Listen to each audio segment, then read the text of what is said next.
अस्सलामु अलैकुम व रहमतुल्लाहि व बरकातुहू।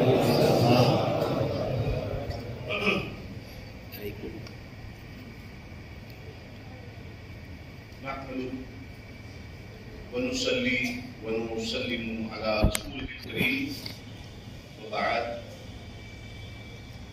फ़अऊज़ु बिल्लाहि मिनश शैतानिर रजीम। बिस्मिल्लाहिर रहमानिर रहीम।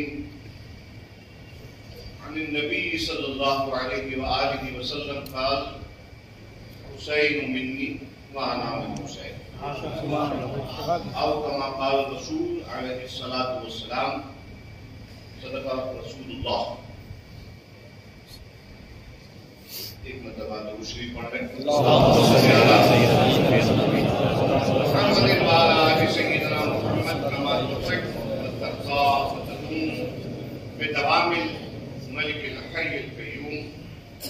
मैं तकरीर करने नहीं हाजिर हूँ, क्योंकि तकरीर से थोड़ा ज़रा आजकल परहेज जारी है मेरा। डॉक्टर ने मना किया है तकरीर करने से। तो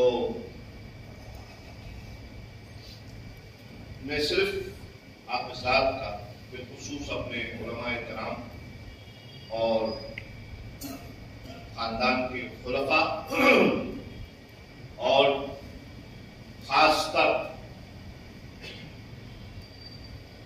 हजरत अल्लामा अब्दुल रशीद रहमानी साहब, जो इस मरकजी मस्जिद के खतीब व इमाम हैं, और आप तमाम चाहने वालों का सिलसिले से मुंतसिब सही और अकीदा सुन्नी मुसलमान भाइयों का तहे दिल से शुक्रिया अदा करना चाहता हूँ कि आपने 9 साल के बाद भी मेरे वालिद को याद रखा और उनकी याद मनाने के लिए आप हज़रात मेरे साथ आए और हम लोगों ने इस महफिल को जमाया और सजाया। अल्लाह रब्बुल इज़्ज़त इस पर आपको जज़ाए खैर अता। चूंकि आज की शब ये मुहर्रमुल हराम शरीफ यानी इस्लामी नए साल की पहली तारीख है। मैं मुबारकबाद तो नहीं दूंगा, क्योंकि मुबारकबाद खुशी पे दी जाती है, और मुहर्रम का महीना कम से कम हुसैनियों के लिए खुशी का महीना है, कम अज कम। और इसी वजह से आज मैंने उर्स में आने से पहले अपने खलीफा जनाब इमरान बरकाती से कह दिया कि इमरान, अब जरूरी हो गया है कि सहीउल अक़ीदगी की अगर इजहार होना है तो हुसैनियत की मोहर लगना जरूरी है। और ये वजह है कि खानका शरीफ की तरफ से आप तमाम हजरात की खिदमत में ये हुसैनी, जिसे इमाम जामिन कहते हैं, वो पेश किया गया। बहुत सारी बातें ऐसी होती हैं, अब क्या करूं, हजरत आदत से मजबूर बोलना पड़ता है। बहुत सारी बातें ऐसी होती हैं जिनको सुलझ के हमें करना चाहिए। जोश में ऐसी बातें बहुत सारी हो जाती हैं जिनसे लोगों में कंफ्यूजन, लोगों में तरद्दुद, लोगों के दिलों में खंजान वगैरह पैदा होता है। अल्हम्दुलिल्लाह हम हुसैनियत में कायम हैं। हमने अपनी सुन्नियत से कोई कॉम्प्रोमाइज नहीं किया है। ये पैगाम सुन ले, बहुत वाज़ेह तौर पे सुन। हमने अपनी सुन्नियत से कोई कॉम्प्रोमाइज नहीं किया, मगर हाँ ये है कि अपनी सुन्नियत, अपनी हुसैनियत की सनद हम किसी मुल्ला जी से नहीं लेते। क्योंकि हमें हुसैनियत जिसके हाथ से मिली है, जिस मुर्शिद के हाथ से मिली है, वो मुर्शिद निस्बतन और सनदन नसबन हुसैनी है।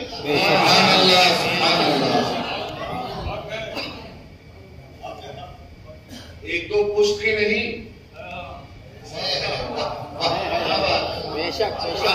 हिंदुस्तान में वासती, जैदी, वासती, सादात जो है यानी हमारे अजदाद हिंदुस्तान में तकरीबन 800 साल हो गए। मैं एक तुम्हें एक बात बता के जा रहा हूँ, ऐसे मतलब थोड़ा साइड से बात हो जाए, आपको बता दूं कि सादात की पहचान किस तरह होती है। आज के बहुत सारे फिर हैं, जुमेरात को पैदा हुए तो सैयद, गोरा रंग है तो सैयद, है ना। दो लोगों ने हाथ चूम लिए, एक खास पहनावा बना लिया अपना तो सैयद। सादात की पहचान सिर्फ एक है, शजरा नहीं है पहचान। सादात की पहचान शजरा नहीं है। जो कोई शख्स, हज़रत सूफिया बिरला, इस पॉइंट को मैं खास तौर पर आपसे कहूंगा, आप मेरे अब्बू के बहुत करीबी खलीफा हैं, कि सादात की पहचान शजरा नहीं है। शजरे तो आजकल मैन्युफैक्चर हो जाती है। तलबे इल्म के जमाने में जब हम पढ़ा करते थे तो हमने अपने सामने देखा था कई लोगों के नसबी शजरे बनते हुए, मैन्युफैक्चर होते हुए। तो हमारे दोस्त हुआ करते थे, वो कहते थे, देख वो भी सैयद थे, उनसे कहने के देखिए सैयद साहब ऐसा है, आप सैयद हैं या हम सैयद हैं, इस बात की श्योरिटी और गारंटी नहीं है, लेकिन फलाने साहब सैयद हैं इस बात की गारंटी है, क्योंकि उनको हमने अपने सामने सैयद बनते देखा है।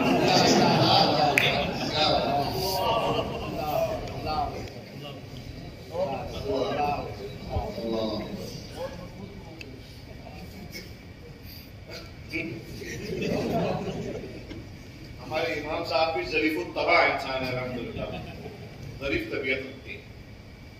मैं आपको बता दूं, सादात का सिर्फ एक प्रूफ। आपको कोई शख्स आके कहे मैं सैयद हूं, ठीक है, हमारे बुजुर्गों ने बताया, ताज़ीम करना है हमको, मगर एक बात जो याद रखना है वो ये कि जो भी असली सैयद होगा उसको मालूम होगा कि उसके बुजुर्गों की कब्रें रसूल अल्लाह तक कहां पे है। क्या बात है, सुभान अल्लाह, सुभान अल्लाह,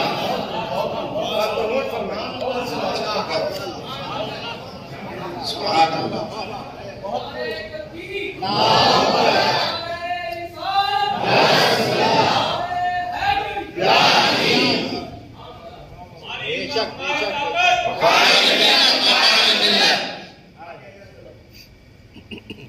ये बातें मैं आपसे इसलिए कर रहा हूं ताकि आपको ये मालूम हो जाए कि जो मैं बात पेश करूंगा अब आपको, वो बात सनदी बात। सनद का मतलब मालूम क्या होता है? सनद का सनद, सर्टिफिकेट, और ये एक इस्तिलाह उलूम हदीस में भी इस्तेमाल की जाती है। सनद, सनद का एक्चुअली मतलब है जिस चीज पे तुम टेका और सहारा ले सको, टेक लगा सको। टेक किस पे लगाया जाता है? क्या पत्तियों पे टेक लगाया जाता है? या पतले पेपर पे लगाया जाता है? नहीं ना, एक मजबूत चीज पे लगाया जाता है। बकौल जद्दी व सनदी व मुर्शिदी हुजूर अहसन उलमा सैयद शाह मुस्तफा हैदर हसन मियां साहब रहमतुल्लाह तआला, वो फरमाया करते थे, हम बरपाती उस गाय की तरह है जो अपने खूंटे से मजबूती से बंधी हुई है और उछलती है, कूदती है, नाचती है। क्यों? क्योंकि उसका खूंटा मजबूत है। तो हमारी सियादत वो शजरों में नहीं है, हमारी सियादत इसलिए है क्योंकि हमको मालूम है कि मालेरा और उसके ऊपर तक हमारे जद कहां कहां आराम फरमा है।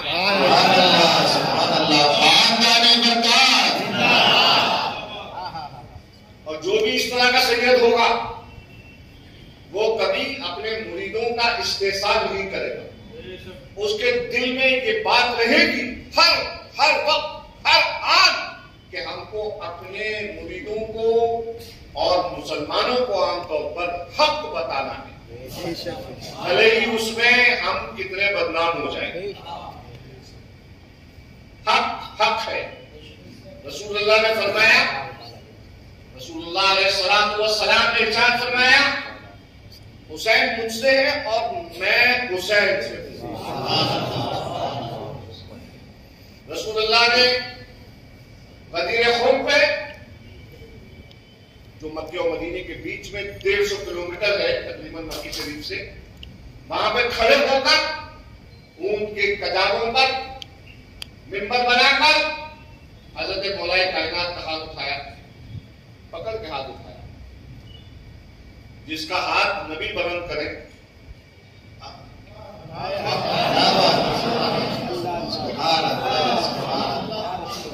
वो नबी जिनकी शान वरफ़अना लका ज़िक्रा, क्या बात है, सुभान अल्लाह।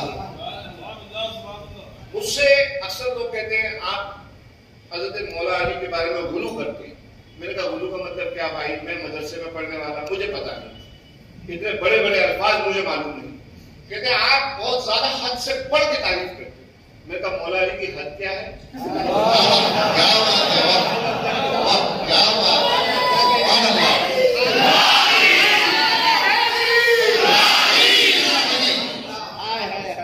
50 साल का हो गया, थोड़ी बात में पुख्तगी है, जरूरी है, जरूरी है। तो हजरात, मौला अली की मैंने पूछा हद क्या? आप मुझे बता दो भैया। एक गेंद है, मैंने अपनी ताकत भर फेंकी उसको आसमान में, 10 फीट 12 फीट उछल गई। हमारे जुल्फी मियां, हमारे लाडले छोटे भाई, उम्र में छोटे माशाल्लाह, ताकत में ज्यादा, इन्होंने फेंकी तो 20 फुट। इनके बच्चे अली हैदर, हमारे बेटे इम्तियाज हैदर, सुल्तान हैदर, इन्होंने ऊंची और फेंकी तो और ऊंची गई। लेकिन ऊंचाई में चाहे मैं फेंकूं चाहे ये फेंके, हद होती है कि नहीं? ऊंचा करने की, मैं फेंकने का लफ्ज नहीं, जो तशबीह दूंगा मैं, तो वो अदब के दायरे में देना है। ऊंचा ऊंचा करने की जो हमारी कुदरत है वो महदूद है। लेकिन जिसने नबी को ऊंचा किया, मैंने नहीं किया, तुमने नहीं किया, नबी को ऊंचा नबी के रब ने किया। ये बात समझ लो। तो नबी की ऊंचाई की हद क्या है, कोई समझ सकता है? कोई मुतायन कर सकता है? नबी की ऊंचाई की हद मुतायन नहीं कर सकता। ये बात दिमाग में बैठ गई। दूसरी बात, मौला अली को ऊंचा किसने किया? नबी ने किया। जिसको ऊंचा खुदा ने किया था। तो अब भाई बीच में क्यों इधर उधर की बातें करते हो? अपने फलसफे क्यों बयान करते हो? एक कदिया जो आजकल चल रहा है, अभी 18 ज़िलहिज गई, 18 ज़िलहिज को एक कदिया छिड़ा, यौम गदीर मनाने की हमने, मैं कहता हूं अल्लाह के घर में कहता हूं कि यौम गदीर, मेरे अल्फाज पर गौर फरमाइएगा, और मेरे अल्फाज इस वक्त इंटरनेशनली रिले हो रहे हैं। यौम गदीर मनाने की तरगीब अहले सुन्नत के हलकों में सैयद सिद्दीक़ ने दिलाई। ईद गदीर की नहीं। क्या बात है, हम बयान करेंगे, हर वली के घर वाले हैं, हम नहीं बयान करेंगे तो कौन बयान करेगा? अपने सुन्नी हलकों को मैं ये बता देना चाहता हूं, सुनो, हमारा अकीदा क्या है? तुम्हें अकीदा क्या होना चाहिए? तुम्हारी अकीदत अकीदे के हुदूद में होना चाहिए। अकीदत, मेरे जुमलों पे गौर फरमाइएगा, अकीदत अकीदे के हुदूद में रहना चाहिए। क्या अकीदत है? रवाफिज ये कहते हैं कि मौलाए कायनात का हाथ उठाकर रसूलुल्लाह ने उनकी खिलाफत का डिक्लेरेशन किया। यानी रसूलुल्लाह के बाद, मेरी बात समाप्त फरमा लीजिए, यानी रसूलुल्लाह के बाद बिला फस्ल खलीफा उनके मौलाए कायनात। ये जो है ये रवाफिज का अकीदा है। अकीदा नहीं कहूंगा, उनका नजरिया है। मैं एक बात पूछना चाहता हूं, रसूलुल्लाह ने ऊंचा किया है अली को, है ना, उसूदुल गाबा, तारीखुल सहाबा, ये तारीखुल खलफा, ये तमाम किताबें उम्महात में काउंट होती है तारीख की। इन किताबों को उठाओ, इन किताबों को पढ़ो, तो जहां पे खलीफा उन्वान, खलीफा चैप्टर का उन्वान जो खलीफा है, उसके नीचे आपको हजरत सैयदना सिद्दीक़ अकबर का भी नाम नहीं मिलेगा, उसके नीचे आपको हजरत उमर फारूक का भी नाम मिलेगा। खलीफा उन्वान के नीचे आपको हजरत उस्मान गनी का भी नाम मिलेगा। खलीफा उन्वान के नीचे मौलाए कायनात का भी नाम मिलेगा। खलीफा उन्वान के नीचे इमाम हसन का भी नाम मिलेगा। खलीफा उन्वान के नीचे अमीर मुआविया का भी आपको नाम मिलेगा। खलीफा उन्वान के नीचे यकीन जानो यजीद बिन मुआविया का भी नाम मिलेगा। यहां से जो दिमाग में आप लोगों को मुझे बात उठानी है वो ये है कि खलीफा खिलाफत का ताल्लुक लोगों के दुनियावी मामलात से, समझ रहे हैं, दुनियावी मामलात से खिलाफत का ताल्लुक है। खलीफा बनाना ये तो एक दुनियावी पोजीशन देना होता है। क्या रसूलुल्लाह अली को दुनियावी पोजीशन देंगे? तो जो हाथ उठाया था वो एक्चुअली क्यों उठाया था? क्या बताने के लिए? वो ये बताने के लिए कि मियां जिस्म के अहकाम शरीयत कहलाते हैं, तो जब जिस्म का मामला आए तो तुम खलीफा की बारगाह में आओ, जिस्म की तरबियत खलीफा करेंगे। और जब बातिन का मामला आए, जब सिलसिले और तरीकत का मामला आए, तो सारे सोते कहां से निकलेंगे? इमाम अली की बारगाह से। क्या बात है, सुभान अल्लाह, सुभान अल्लाह, अली की बारगाह से निकले हज़रत गिरामी। और यही वजह है जो मैं तरीकत की बात कर रहा हूं कि शरीयत में इमाम अली ने हजरत अबू बकर सिद्दीक के हाथ में बैठ की, हजरत उमर फारूक के हाथ में बैठ की, हजरत उस्मान के हाथ में बैठ की। मगर आपने कभी इन तीनों खुलफा के अमल पर गौर किया? सिद्दीक अकबर एक जगह बैठ के फरमा रहे हैं कि अली को और अली के बच्चों को देखना मैं इबादत समझता हूं। एक कजिया आया और उस कजिए में इमाम अली जब हजरत उमर तहय्युर की मंजिल में थे, हैरान हो गए कि हम इसका क्या फैसला दें। इमाम अली ने उसको चुटकियों में हल फरमा दिया, जिस पर हजरत उमर का वो तारीख साफ जुमला है। आप फरमाते हैं लौला अली का हलाका उमर, आज अगर अली न होता तो उमर हलाक हो गया होता। किसी ने नोट किया इस बात को? किसी ने नोट किया कि मुहासरे में हजरत ज़ुन्नूरैन हजरत उस्मान बिन अफ़्फ़ान की हिफाजत कौन कर रहा था? क्या बात है, किसी ने गौर किया? हसन हुसैन की हिफाजत फरमा रहे थे, मौला अली के हुक्म से हिफाजत कर रहे थे। सुभान अल्लाह रब्बिल आलमीन। तो हज़रत गिरामी तारीख पढ़ो और हर चीज पढ़ो, हर अकीदा रखो, हर अकीदत रखो, मगर अकल के साथ, अकल के साथ। यौम विलायत मनाना ये हर सुन्नी पर वाजिब। जैसे आजकल एक और हजरत में 2 मिनट का एक और अर्ज करूंगा कि आजकल एक बात चल रही है ताजिया हराम।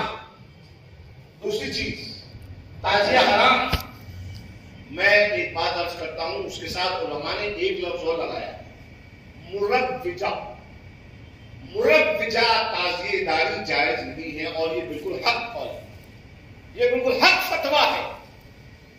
मगर साहब मेरा एक सवाल है कि आज यौम विलायत इमाम अली का दिन था, रसूलुल्लाह ने बशारत दी पूरे आलम को कि देखो आज अल्लाह ने वो मर्तबा दिया है मेरे अली को कि इसको गौसियत उज़्मा पे फाइज फरमाया है। गौसियत एक्चुअली यौम विलायत क्या है?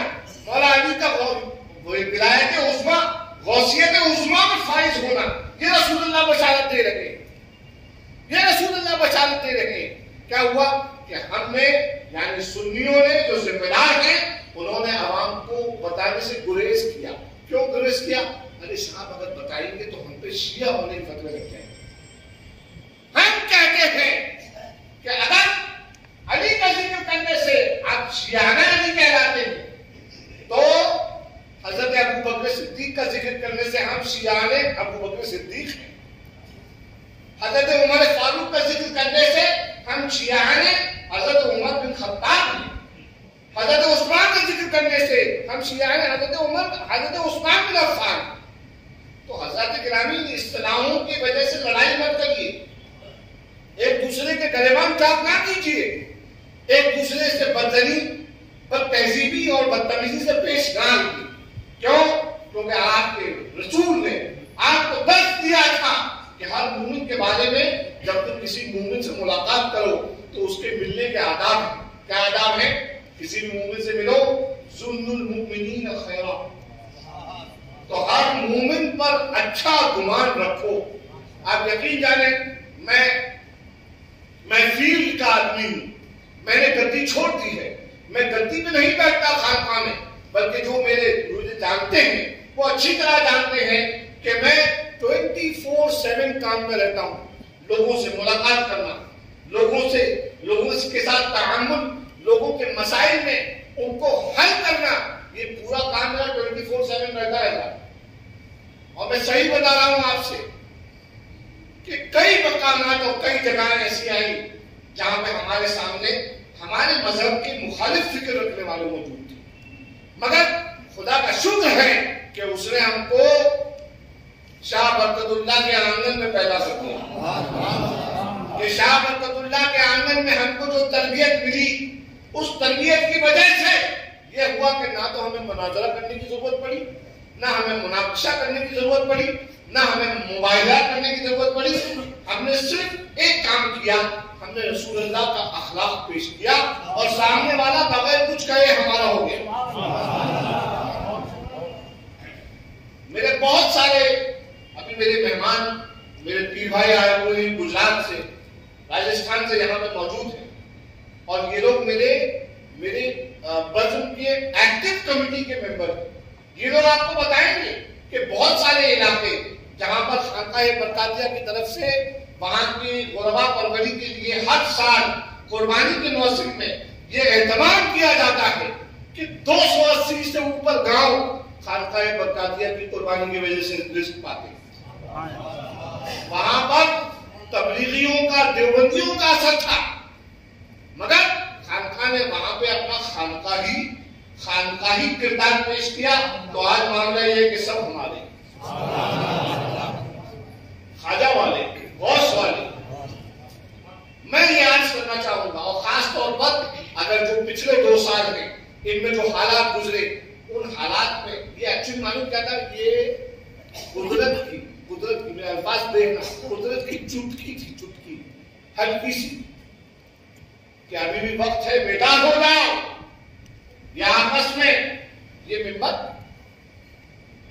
तुमको मालूम मिंबर क्या तारीख है? ये मिंबर रसूलुल्लाह की सुन्नत है, और रसूलुल्लाह ने ये मिंबर लगाया था अली के जिक्र के लिए, और इन्हीं मिंबरों से लोगों में तफरीक करना। अल्लाह अकबर। मौला अली के किरदार का सिर्फ एक हिस्सा पेश करता हूं। मौला अली पर खारजियों ने शिर्क का फतवा लगाया,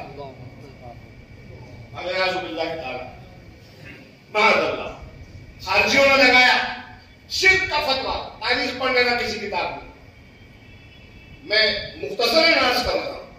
मालूम है उसका रद्द अमल मौला अली ने क्या दिया, इमाम अली ने क्या दिया उसका रद्द अमल? इमाम अली ने ये फरमाया, अलैना लकुम सलास, हमारे ऊपर तुम्हारे 3 हक हैं। 3 हक खारजियों से फरमाया। पहला हक ये कि हम तुमको अपनी मस्जिदों में जमात में शामिल होने से नहीं रोकेंगे। दूसरा हक, अपने कब्रिस्तानों में तुम्हारे मुर्दों को दफन होने से हम नहीं रोकेंगे। तीसरा हक, जंग में हम तुम पर पहल नहीं करेंगे, तलवार उठाने की। रेफरेंस कहां मिलेगा? अल्लामा शहरिस्तानी की किताब नोट कर लो, अल मिलल वन निहत, और अब्दुल काहिर बगदादी रहमतुल्लाह अलैह की किताब का मुकद्दमा, जिस किताब का नाम है अल फर्क बैनल फिरक, अल्हम्दुलिल्लाह जामे आले रसूल में दोनों किताबें दर्स में शामिल हैं। और यही वजह है कि हमारे दिमागों के दरीचे खुले हुए हैं। हम हमेशा हर बात का दूसरा पहलू देखते हैं। मिसाल के तौर पर मेरा कहने का मतलब, हम क्या करते हैं, अगर एक गिलास पानी का भरा रखा है, कोई आदमी कह रहा है कि हजरत इस गिलास में ये आधा भरा हुआ है, दूसरा कह रहा है ये आधा खाली है। समझ रहे? एक कह रहा है आधा भरा हुआ है, दूसरा कह रहा है आधा खाली है। आप किसको गलत ठहराएंगे? किसी को गलत ठहराएंगे आप? दोनों सही हैं। आप 6 लिख लीजिए अंग्रेजी में, 6 रख लिखकर सामने एक आदमी को खड़ा रखिए। आप कहेंगे ये लिखा है 6, वो कहेगा नहीं ये लिखा है 9। सही कौन, गलत कौन? लेकिन ये बात तब समझ में आएगी जब इंसान सूरज के बात करे, जब इंसान के अंदर एक मेच्योरिटी होगी। और मुझे बहुत दुख होता है ये कहने में कि हमारी कौम मेच्योरिटी खो चुकी है, मेच्योरिटी संजीदगी खो चुकी है। यही वजह है कि चाहे वो एजुकेशन हो, चाहे वो समाजियात हो, चाहे वो मजहबियात हो, हर चीज में हम लोग सिर्फ सतही कौम बन के रह गए, सतही कौम बन के रह गए। आज हमारे पास इतनी बड़ी बड़ी जगहें हैं, इतनी बड़ी बड़ी मस्जिदें हैं, और हम क्या ढूंढते हैं कि साहब हमें कोई जगह मिल जाए जहां पे हम कौम से चंदा करके कॉलेज बना लें, स्कूल बना लें। अरे भाई, तुम्हारे पास ये मस्जिद है, इस मस्जिद का इस्तेमाल करो, इस मस्जिद को इस्तेमाल करके अपने कौम के बच्चों को तालीम दो, ताकि तुम्हारे कौम के बच्चे पढ़े लिखे, अपने पैर पे खड़े हो, और किसी का मुंह न देखना पड़े उनको अपने घर की जरूरत पूरा करने की। बहुत कुछ सोचने का पहलू है। बहरहाल हजरत नजमी यानी मेरे वालिद का जिंदगी का सिर्फ एक था उनका कि उन्होंने, आज उनके तीनों बच्चों को देख लीजिए कि आज उन्होंने अपने तीनों बच्चों को पढ़ाया। वो चाहते तो हमें बिठा देते गद्दी पे, चलो बेटा बैठ जाओ गद्दी पे, हाथ चुंगाओ, पैर चुंगाओ और नजराने खूब वसूल करो। तो हमें रोकने वाला थोड़ी था। हमारे बाप दादा का अल्हम्दुलिल्लाह एक जमाने से नाम चला आ रहा है। हम बैठते और बैठ के खाते पीते।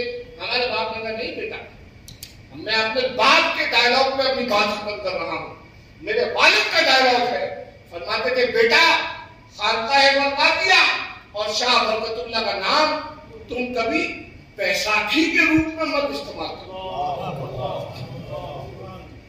ये लगता उनके फरमाते थे बुजुर्गों के नाम को बैसाखी के रूप में इस्तेमाल मत करना। ये वजह हम किसी नहीं बोलते कि भैया हम सैयद हैं और हम वहां के हैं, वहां के हम नहीं बोलते किसी से। हम क्यों बोले? वो चीज हमारे किरदार में नजर आना चाहिए। हम हमसे जो जुड़े उसको फायदा मिलना चाहिए, तब जाके हमारी सियादत असली माना में खड़ी होगी। ये हमारे बाप ने हमको सिखाया, जिनका उर्फ बनाने के लिए आज हम यहाँ हाजिर हैं। अल्लाह रब्बुल इज्जत हमें और आपको, और दूसरी बात ये कि हमारे मौलाना जाहिद साहब ने अभी यहाँ पर बैठ की एक महफिल को मुनक्किद फरमा दिया। मैं अपने बाप का मौक़िफ़ ये भी बता दूं, हमारे अब्बा ने हमें जब बैत और इबादत के बारे में पढ़ाना शुरू किया तो इरशाद फरमाया कि बेटा तुमसे 11 पुश्त ऊपर जो दादा गुजरे जिनका नाम हजरत मीर अब्दुल वाहिद गिलानी है, वो जब उनको खिलाफत मिली तो वो बैत करने से, मुरीद करने से कतराते थे और दूर भागते थे। तो हुआ यूं कि उनके मुर्शिद हजरत हुसैन सिकंदराबादी ने उनको बुलाया, फरमाया बेटा तुम क्यों बैत नहीं करते हो? तो उन्होंने इरशाद फरमाया हुजूर मैं इस लायक नहीं कि मैं बैत करूं, मैं इसका अहम नहीं। इरशाद फरमाया हजरत हुसैन सिकंदराबादी ने कि सुनो बेटा, हम बैत जो मुर्शिदाने तरीकत ने हमको सिखाया, ये मामला बैत करने का, ये इसलिए करते हैं, इसलिए नहीं कि लोगों की जमानत लेकर हम कयामत के दिन हाजिर होंगे और इन लोगों की निजात हमारे जिम्मे हो जाएगी, नहीं, बल्कि हम बैत इसलिए करते हैं ताकि हमारे मुरीदों में जो नेक बंदा हो, अल्लाह कयामत के दिन उसके सदक़े में हमारी निजात हो। ये खानकाह बरकातियात की बैत का फलसफा है। खानकाह बरकत दिया, खानवादे साहिबुल बरकत, कि यहाँ बैत इन खुतूब पे की जाती है। तो हज़रत गिरामी अल्हम्दुलिल्लाह, मैं तो इसी नियत से मैंने मौलाना साहब की बात पर लब्बैक कह दिया कि साहब इस मजमे में जहाँ पे 40 बंदे होते हैं वहाँ अल्लाह का एक बड़ी जरूर होता है। अल्लाह का जो बड़ी जो मुकर्रब हो इस मजमे में, अल्लाह रब्बुल इज्जत उसके सदक़े में मेरी निजात हो जाए। मैं इस बात पर अपने अजदाद की बात को मानते हुए मैंने साहब उनकी तारीफ की। अल्लाह रब्बुल इज्जत इस बैत को कबूल फरमाए। अल्लाह रब्बुल इज्जत हमें और आपको दीन पर इस्तिकामत अता फरमाए, आले नबी की मोहब्बत पे जिलाए। और मैं अर्ज करूंगा, ये तो हदिया जो पेश किया है हुसैन का, लब्बैक या हुसैन का भाई, ये सिर्फ जिस्म पे ना रहे, इसको दिल पे लिख लेना, इसको दिल पे लिख लेना। दिल पे लिखे रहोगे इमाम हुसैन का नाम तो इंशाअल्लाह तबारक व तआला, मैं ये नहीं कह रहा हूं तुम्हारे सामने मुश्किल खत्म हो जाएगी, खत्म नहीं होगी, बढ़ सकती है, मगर उस मुश्किल को का सामना करने की हिम्मत ये नाम हुसैन। अल्लाह ताला हमें और तुम्हें हुसैनी बना के चिल्लाए, हुसैनी बना के